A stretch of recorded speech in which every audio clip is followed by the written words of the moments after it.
जोपर्यंत स्पर्श करत गेला त्याला म्हणायचं परिवर्तन. म्हणून परिवर्तन करायचं हे लक्षात घ्या. आपलं घर आपल्यालाच बदलायचंय, घराचं चित्र आपल्यालाच बदलायचंय आणि ते तुम्हाला बदलता आला पाहिजे. पोरियो, तुमच्या जीवनातलं एक दैनंदिन उदाहरण आहे.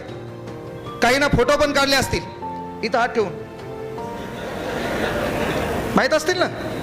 हा, तुम्ही कमी वेळात नोकरी लागल्या पाहिजे, त्याच्यानंतर इंस्टाग्रामच्या बाजूला राहायचं, काहीच बेदर व्हायचं नाही. आपल्या अंगात कोणता गुण आहे तो तिथं दाखवायचा नाही. नो कच्चा बदाम पक्का बदाम, काहीच घेणं नाही. हा, मै नाही तो कोण दे, काहीच घेणं नाही.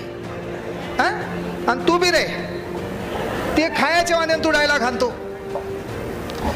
तो डायलॉग असतात ना की बाबा तेरे सामने से गुजरेंगे ना तुझसे बाल भी बाका होगा, जब हमारी एंट्री होगी शोर नहीं धमाका होगा. अरे फोक्या, सुतळी बॉम्ब फुटल्यावर तू 1 किलोमीटर पळतो, तू काय डायलॉग हाणायला. आणि म्हणून एक